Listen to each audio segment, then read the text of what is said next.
Hey everyone, I'm Casey, and today I'm going to be taking a deep dive with you into teaching literacy in middle school, and I'm going to be talking specifically about the how and the what. So let's get started.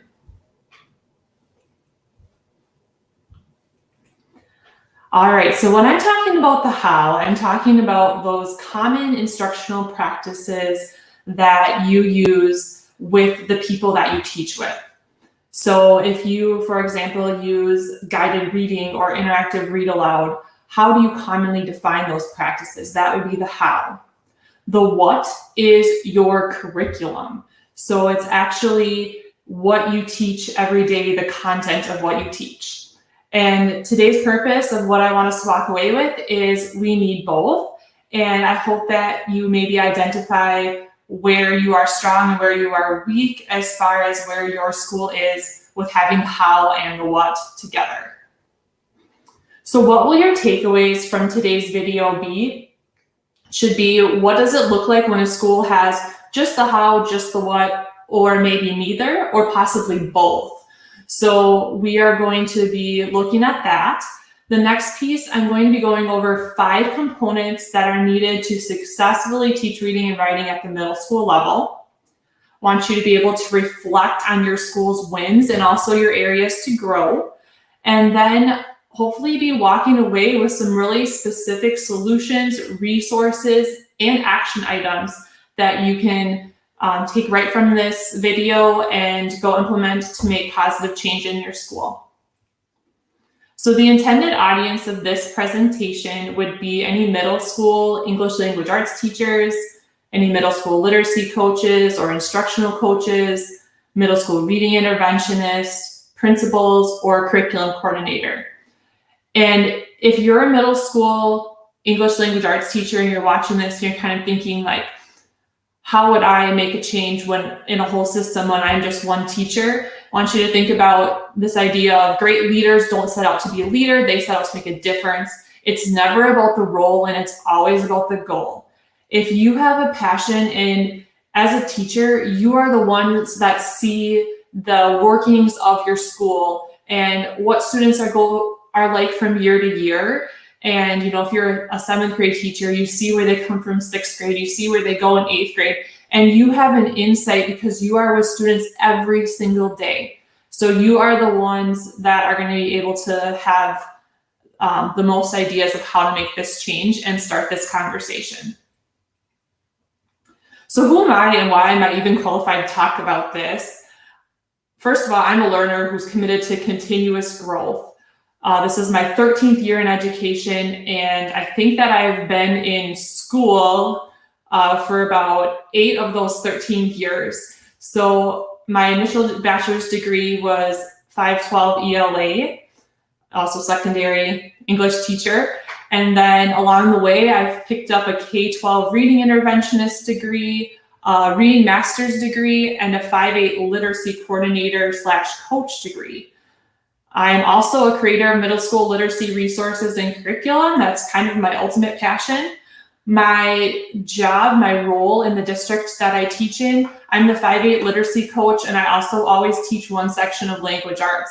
So my job duties are to oversee the language arts curriculum, make sure it's aligned to standards, do one-on-one in-class coaching with language arts teachers, participate in those language arts teacher collaboration times. I teach one section every year. I think that's very important as a literacy coach to always have my foot in the classroom and know the reality of what goes on in the day-to-day. I also provide professional development on instructional practices to language arts teachers and other teachers in the form of, what does literacy look like in science or social studies or tech. And then I also monitor the scope and sequence and consistency of the curriculum implementation across grade levels. So I'm kind of that person that can see, how does that transition of a certain topic look like from 5th grade to 6th grade? And I can talk about that in the different team meetings that I'm in, whereas a 5th grade language arts teacher and a 6th grade language arts teacher don't always have that common planning time to discuss it, maybe during an in-service a couple times a year. So I consider that a big part of my job to kind of be that connection to help people see kind of how the student moves through our school system, think that is probably my favorite part of my job. So this quote here, the curriculum tells you what, not how. The how is the artistry in education. So a lot of times I think that, maybe administrators, curriculum coordinators think, oh, if I only purchase this like really expensive, awesome curriculum and give it to teachers, everything's magically going to be fixed. We're going to have this perfect instruction. Students are going to learn. It's going to be great. The curriculum tells you what, not how. The how is the artistry in education. So the how are those instructional practices. The how is how we connect to students, how we differentiate our instruction. So we really do need both. We can't just have one or the other. So think about your school, and when you have just the how, this would be how I would characterize your school if you are really strong with the how. You have consistent teaching practices. So as far as, if there's interactive read aloud, guided reading, if you do literature circles, reading mini lessons, those are common. If I walked into one 6th grade language arts teacher's classroom and then another 6th grade language arts teacher's classroom, and they are both doing a reading mini lesson, I would see common things. They have a common definition. There's a connection to the individual learner's needs. So it is important to teachers in this school that they meet students where they're at and they know how to take them from where they're at and move them forward. They have a deep understanding of how an individual student learns and grows across the school year as a reader and writer. There's no timeline for learning, so they're not very stuck on, in 6th grade, they have to be this, and then they have to do this by the end. They know those goals, but they also understand that they have to take a student where they're at and move them forward, and a lot of times do some closing the gaps types of things with students who come in below grade level with reading and writing skills. When you have just the how, sometimes you can lose connection to the standards for your grade level. So because you are so focused on that individual student, sometimes it's easy to lose perspective of what those standards for the grade level are, because you're just so focused on that individual student growth, which isn't a bad thing, but that can happen sometimes. Another thing is different classes across the same grade level will be learning different things. So you might not necessarily have that common thing if I go into one classroom and then the other, because maybe somebody's students need something a little bit different. And I think that's great if that happens every once in a while, because you should be responsive to your students. But at the same time, if one teacher says my students need this and they go off in a totally different direction than somebody else, and they do that all the time, their students are going to go into the next grade level with a much different experience than another teacher in that grade level. There's reteaching and starting over every year.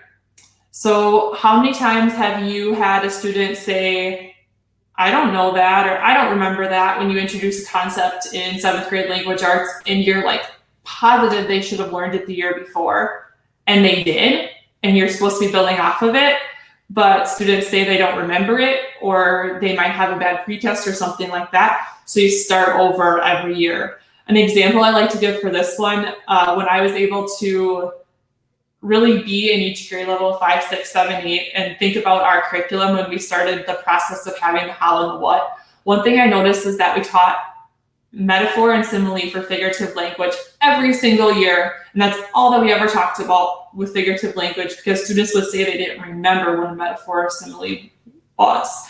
And so we always just rewound, start over, reteach that. And once again, we have to be looking at that idea of there should be some progression in learning every year. We can't always just start over and teach to students that maybe are coming in below grade level. We have to know what those grade level standards are too. Another thing that happens when you have just the how, inconsistent assessments. So that goes with the teacher assessing on based on what they teach. If they're teaching different things, there's going to be different assessments. And then the last bullet, 1 year of instruction doesn't build to the next in a systematic way. So this would just mean, once again, that going from 6th grade into 7th grade into 8th grade, we're not necessarily seeing that instruction strategically building from year to year. So what does it feel like to have common instructional practices without a common curriculum? It feels exhausting. You are teaching so hard. You are teaching to that individual learner, and you're pouring your heart and soul into what you're doing. But you really don't know where you're going, and you really don't know where students are coming from. And that's frustrating. And that can be, like I said, exhausting. So here's the bottom line. When you have just the how, you have good teachers doing good things for 1 year at a time. That's the bottom line. Good teachers doing good things for 1 year. And then the next year you have good teachers doing good things for 1 year. But you don't have a system as a school. So what does it look like when you have just the what and the reverse? You have the same lessons, but maybe they're taught in completely different ways. So those common instructional practices aren't there, but you have the same curriculum and you're doing the same lessons, but you're just maybe teaching them in totally different ways. You're not responsive to students' needs. So you've got your curriculum. Day 1, it says to do this. Day 2, it says to do that. Day 3, it says to do the next thing. And you just plow through because you have to get it done. But you're not necessarily pausing and seeing what your students need, and maybe reteaching in a small group format, or doing some one-on-one, or getting students a reading intervention if they need it. It's just like, you're a 6th grader. This is what 6th graders do.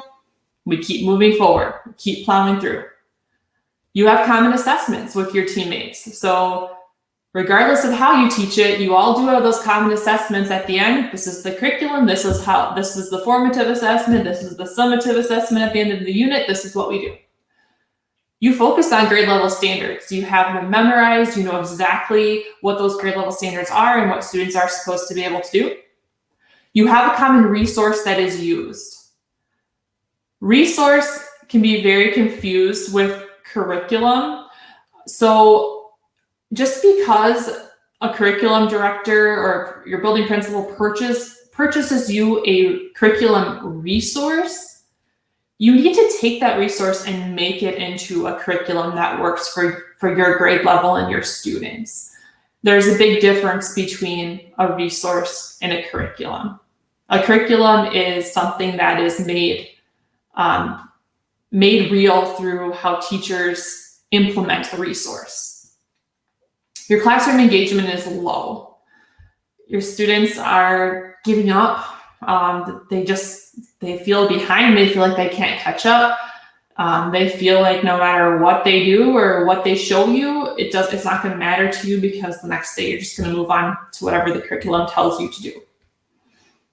And then the last thing, teachers plan based off of resources and activities, not a common class structure. So everything is planned based on, once again, that resource, that common what, but there's not necessarily a consistent structure in place. So what does it feel like to have common curriculum materials without common teaching practices? Well, I will tell you that I think from teaching my first, probably 6 years without having any sort of common curriculum materials, once we did get common curriculum materials, it felt good. It felt really good to have common curriculum materials and not always kind of be scrambling to make up my own thing. And is this right? Is this appropriate? It's reassuring to have those common curriculum materials, but it can also be overwhelming when you know you're plowing ahead without reversing every once in a while and responding to students' needs and being really solid in your instructional practices that you're using. So the bottom line, you have common curriculum with inconsistent teaching practices. So either way, if you have just the how or just the what, teachers feel lost and students aren't getting what they need.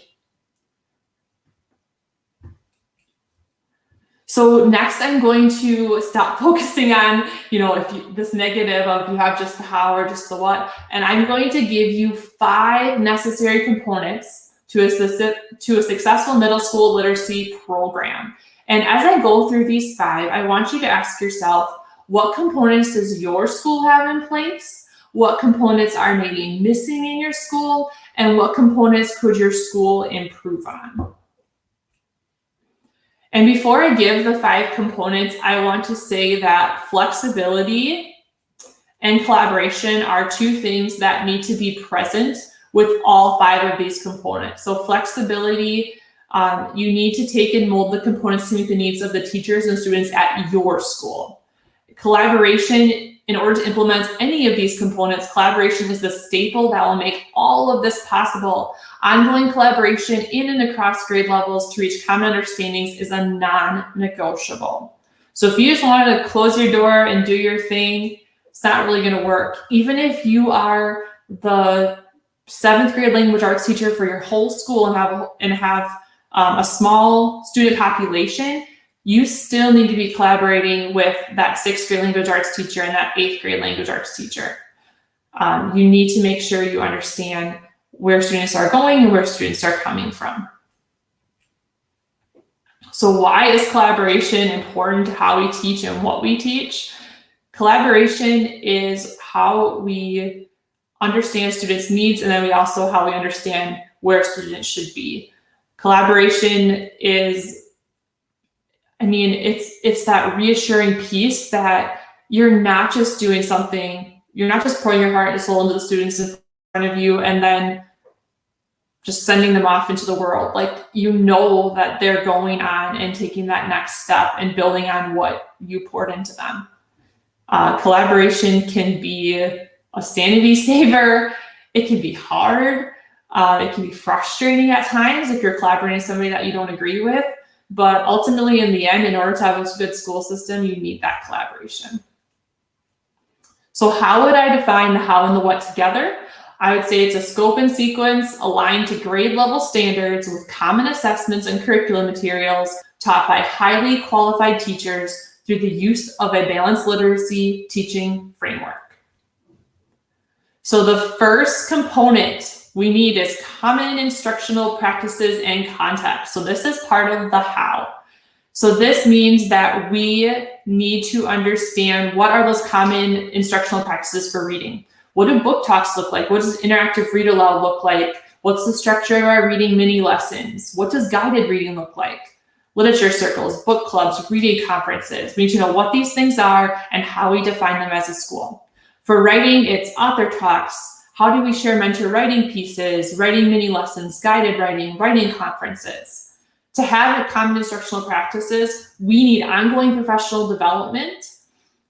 So I know that professional development can kind of be like an icky word sometimes, but professional development could be a self-led thing that you're doing as a group. If you have a literacy coach who can spend that time to provide professional development on those common instructional practices, show you those professional practices in action through classroom coaching. So like one thing that I do as a literacy coach is I would go in and say, all right, we're learning about guided reading. I'll do your guided reading for today, and you can watch me do it. And then the next time I come in, we can do it together. And then the next time I come in, maybe I can see you do it.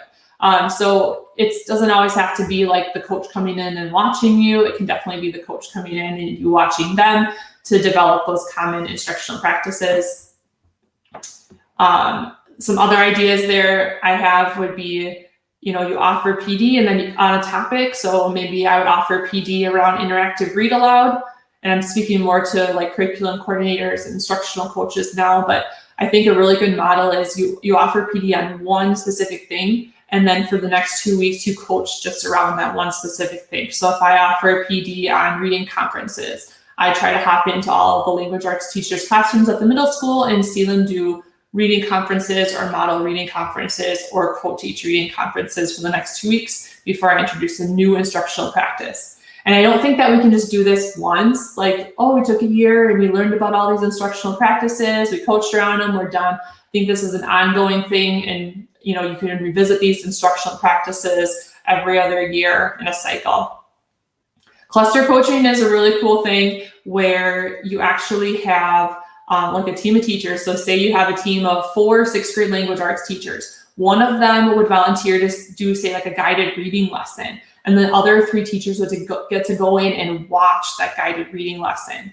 And then we debrief it at the end of, what do you do the same? What do you do different? What should we maybe talk about? Because a lot of times we can talk about what something looks like, but when we see it in action and actually see what it looks like with students in the classroom, we can have a lot better conversations around that. Another piece that you need for common instructional practices, we need principals and administrators to have a presence in classrooms and also an understanding of what these instructional practices are and what they look like. So when they're doing evaluations, giving feedback, having conversations, they're reinforcing the right things. So this is just a little chart of how it works to have classroom instruction, have those common instructional practices. So from the bottom, I want you to think about that as like a support. So there's ongoing professional development, feedback, and support from an instructional coach. And then the top is coming down and it's administrative presence, understanding, and concern over the fidelity of the instructional practices. And it's like a sandwich. And if you have those 2 things working together, that's how you get those common instructional practices. So, yep, I do guided reading. And so if we all say, and we're all 6th grade language arts teachers, and there's 4 of us, and we all say, yep, I do guided reading. But if we actually looked into those 4 classrooms to see what guided reading was to the 4 different teachers, would we do guided reading in any way similar? So once again, we need that professional development on those instructional practices so we understand, what is the framework of a guided reading lesson? What are the types of questions we're asking? How are we structuring that? How are we organizing guided reading across a month of instruction? And we need to be having those conversations. The next piece of a really good literacy program in a middle school is a literacy teaching framework, and this is part of the how. So this is a consistent class structure that is followed daily throughout the school system. What is put into the structure changes, but the structure stays the same. The structure is designed through the instructional context used across a class period. So I'm going to show you what the heck I'm talking about here. So I'm going to click into a reading workshop framework. It's just pulling up here. So in a reading workshop daily framework, obviously there's many different ways that a reading workshop framework could look. But this is one way where maybe you'd start out with giving the mini lesson statement for the day. Something that I use is called oral reading fluency, where students read aloud to a partner for 3 to 5 minutes, something that they've already read. Next, I hop into our interactive read aloud, where I like to read for about 10 to 15 minutes to students. And then I use that interactive read aloud reading to do the modeling for that mini lesson for the day. And I'm using the gradual release as I release that responsibility to students where maybe they're partnering up or getting in a small group or giving a try with something before they move into the application. So the application is going to be taking whatever that reading mini lesson was for the day and applying it to their independent reading.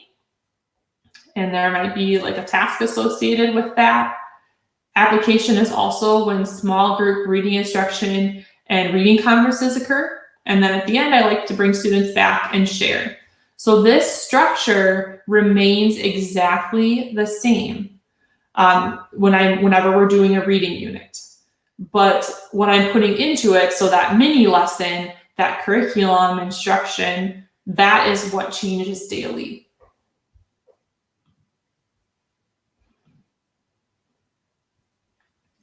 So you can kind of see, I zoomed in bigger, but there's the reading workshop structure. And then the same thing for writing. If you're in a writing unit, you should have a structure as well. The writing structure that I like to use is giving the mini lesson statement, modeling using a mentor text or through my own writing, releasing that responsibility by having students start out that writing mini lesson independently, or maybe getting some feedback from a peer before heading out into the application where they're applying that writing mini lesson to their independent writing for the day. This is also when I'm doing either guided writing or writing conferences we're coming back to share at the end. I also want to point out that I understand from talking to a lot of middle school language arts teachers that there are a lot of different time frames that you have. So maybe you just teach writing, or maybe you just teach reading. Maybe you teach both. And if you teach both, I've seen some people have like 45 minutes to teach reading and writing every day. I've seen some people have 2 hours to teach reading and writing every day. So I understand that there are different time frames that you have to figure out what type of teaching framework works for you with your time situation and what you teach. The next piece that you need is you need common formative and summative assessments, and this is part of the what. So those formative assessments would be going with your mini lessons for writing and reading. They could be in the form of exit slips, maybe which what you notice about students, reading responses. Those are those day-to-day things that are telling you how students are doing if they're understanding your instruction. And I'm saying common because if you're in a team of teachers, those formative assessments should be common so you can look collectively as a group to see how students are doing. The summative assessment would be that published writing piece, maybe a speech at the end of the unit, a reading unit test, that final grade that students are getting at the end of a unit that you've been working on all throughout. And the summative assessments should definitely be common as well. And that's really just going to tell you too, like as a team, how did your students do collectively as sixth grade language arts students? And then you can also break down how students did in different classes and kind of talk about teaching strategies that you might have used differently. Really good PLC framework there. All assessments are aligned to grade level standards. So we know our standards, we're making sure that what we're assessing is aligned to them. This next one, common understanding of proficiency levels for each grade level standard assessed. So we need to know our standards, and we also need to know what does that proficiency level look like in 6th grade versus that same standard as it builds up. What does that proficiency level look like in 7th grade and then in 8th grade? Like, how does that skill get increasingly harder, and what do we expect students' work to look like because of that? Time for teachers to discuss and analyze assessment. This is huge. If we have common formative and summative assessments, we need to be bringing those to the table and talking about them. My favorite thing to do is have like our team of teachers bring something that we would do, like meets proficiency, approaches proficiency, and then minimal proficiency. So we're bringing like 3 samples, and then for each bringing 3 samples of those different levels, and then comparing those with each other, some really good conversation can happen. And we can even start to say, like, for those students showing minimal proficiency, are there commonalities that we're seeing in our students showing minimal proficiency? You know, maybe what is a good small group instruction activity that we can do, or an intervention activity that we can do to start filling those gaps and getting students closer to meeting proficiency on those grade level standards. District value on assessment that provides information teachers can use to inform their instruction. So your district needs to value these common formative and summative assessments. If your district only values the state testing score, or only values the computerized tests that you give as your screener at the beginning, middle, and end of the year, and if students show growth on that, teachers don't have control over those tests. So if they don't value the common formative and summative assessments that you're pouring your heart and soul in, that are aligned to grade level standards, that are aligned to what you're teaching, then we have a big problem. So we need to be looking at data from these common formative and summative assessments. And the data needs to line up. So if we have these common formative and summative assessments and they aren't lining up at all to what our screener says or what our state assessment says, that is a problem. So we should be making common formative and summative assessments that show where students' abilities are and line up to what those other tests are saying as well. Bottom line here, sometimes it's hard to give students a grade level assessment because we know they're not going to do well and they're going to show that minimal proficiency. But we really do need to give grade level assessments and know what our grade level targets are. We can't always be going back to the beginning. We can't always be reteaching.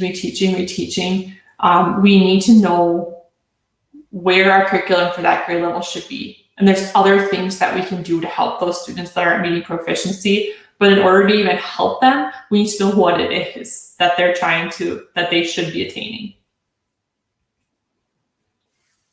This is a standards wall for my realistic fiction reading unit. And it just shows how across the unit, there are different mini lessons that students are aiming toward. And for each of these mini lessons, I actually do have a formative assessment with a proficiency rubric that shows, what does it look like to meet proficiency for that reading mini lesson. And each of these mini lessons is, of course, aligned to the reading standards for literature. The next piece that you need a scope and sequence of mini lessons. This is the what. And this is the part where people are like, oh, this is kind of getting a little crazy. So this is designed for an entire school system. So if you teach at a 6-8 middle school, this would be for your 6-8 middle school. What is the scope and sequence of mini lessons that students go through from the time they enter 6th grade to the time they leave 8th grade? A spiraling curriculum aligned to grade level standards with increased complexity and text each year. So a spiraling curriculum is something that we don't just teach about how to find theme one time in 6th grade, and then maybe it shows up again in 8th grade. We're going to touch on how to teach theme over and over and over again throughout 6th grade and throughout 7th grade and throughout 8th grade. And I kind of like to call this like the scoop effect. So when we teach that first time in 6th grade, we're going to scoop up some of our students, but we're not going to scoop up everybody. When we come back to it again and we spiral back to it, we're going to scoop up a few more, plus the students we already had. We're going to scoop up a few more. And if we have a truly strategic spiraling curriculum, by the time they leave us in 8th grade, we have to believe that we've scooped up a large majority of our students if we're talking the same language and if we're strategically scope and sequencing out what we want students to learn. We're continuously building on that common foundation. We have specific mini lessons aligned to standards that all teachers across the same grade level are following. So we have that common curriculum. It doesn't mean that in our small group instruction and in our one-on-one instruction and in our reading interventions that we can't be filling those gaps for the students that are struggling, but we do need to have common curriculum. And then the last one, curriculum coordinator, principal literacy coach monitors that implementation of curriculum to check for consistency across grade levels. And not just for 1 year, because you can do great for 1 year. And then what happens if one grade level takes off in this direction, another grade level takes off in that direction? We want to know that we're working together. We want to know that we are all in the same boat, rowing at the same time toward the same destination. And if we're all kind of rowing in our own directions, we're not going to go anywhere. So what is it like to have a scope and sequence of mini lessons to follow? Once again, I told you before in this video that for the first many, like 5-6 years of teaching, I felt like I was kind of pulling this, pulling that. Oh, that looks good. This looks like a good thing to do. And every day I was kind of like, oh, what am I going to do with my kids today? But having that consistent framework coupled with the scope and sequence of mini lessons to follow is absolutely life-changing, because there isn't really a question of, oh, what am I going to do next? It really, the framework is there, the scope and sequence of mini lessons are there. And so when I have both of those together, it's pretty clear what I'm teaching and how I'm teaching it. And that's such a relief. It's such a relief to know that I'm not just trying to go quickly grab something out of thin air to figure out how to fill my kids' time for the day. So if you are just a reading teacher, what might a scope and sequence for a year-long reading curriculum look like? So I love teaching using reading units. So this would be an example of what my year would look like. So I would plan for each month of the school year to be a different reading unit, and I would be exploring different genres across the year, and I would try to be alternating between fiction and nonfiction based reading units. If you are just a writing teacher, think it's important that you are following the standards and hitting on that idea of the persuasive writing, the informative explanatory writing, the narrative writing, and research-based writing, and that you are spiraling back to those different kinds through different ways, because there's not just one way to persuasively write or do narrative writing. So you're using different writing units to cover those standards, and you're alternating them across the year. So that's an example of what that could look like if you just teach writing. And then if you are a teacher responsible for teaching writing and reading, and you have less than 90 minutes, I would recommend only teaching one unit at a time and alternating between reading, writing, reading, writing. So this would be an example of what that could look like. And then if you are a teacher and have over 90 minutes, I would recommend that you would be able to teach reading and writing daily. So you would have reading and writing unit going on together. And it's best when you are able to couple reading and writing units that complement each other and will build off of each other. So that's what this could look like. So I hear this a lot. It'd be nice to have a scope and sequence, but in 6th grade, we've always done. So if you truly want the how and the what for your school, you kind of have to let go of that whole, but we've always done. Does it matter if we've always done this certain research project on this certain topic if it doesn't fit into what we're doing? Are we going to hang our hat on that and not budge? I think that it's important that we're able to let go of what we've always done in order to truly commit to having the how and the what together. All right, the next one we've got here is common teaching materials, and this is part of the what. So we need common books for interactive read aloud. So like in 6th grade, if we're doing a realistic fiction unit, it's really helpful if we're all doing the same read aloud, because as we're planning our mini lessons, planning how we're going to model those reading mini lessons to students, it's really nice if we can work together and plan those out with the common interactive read alouds that we're doing. We also need common genres covered in reading units through guided reading, literature circles, and book clubs. So once again, we need to be on the same page with that. We need common mentor text used in writing units. So for the same way that we've got that common interactive read aloud, common mentor text as you are showing students a writing unit and you're showing them how to write in that genre for that specific writing unit, having that common mentor text that you're referring back to making your writing mini lessons off of is very helpful. And then there's a common emphasis of the standards that are covered for reading, writing, speaking, and listening, and language.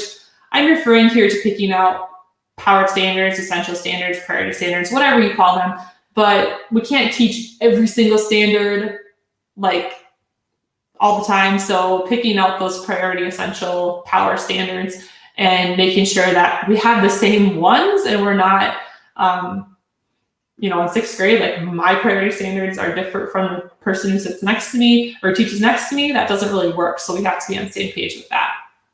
So common teaching materials. So those were the 5 pieces. What now? I want you to think about what are the pieces your district does have in place where I went through and you're like, oh yeah, we totally have that. And what are the pieces that your district doesn't have in place where like, oh yeah, we really lack in that area. And then what are your action steps you want to take to move forward to get to a place where you are doing that? And what questions do you have about how to get there?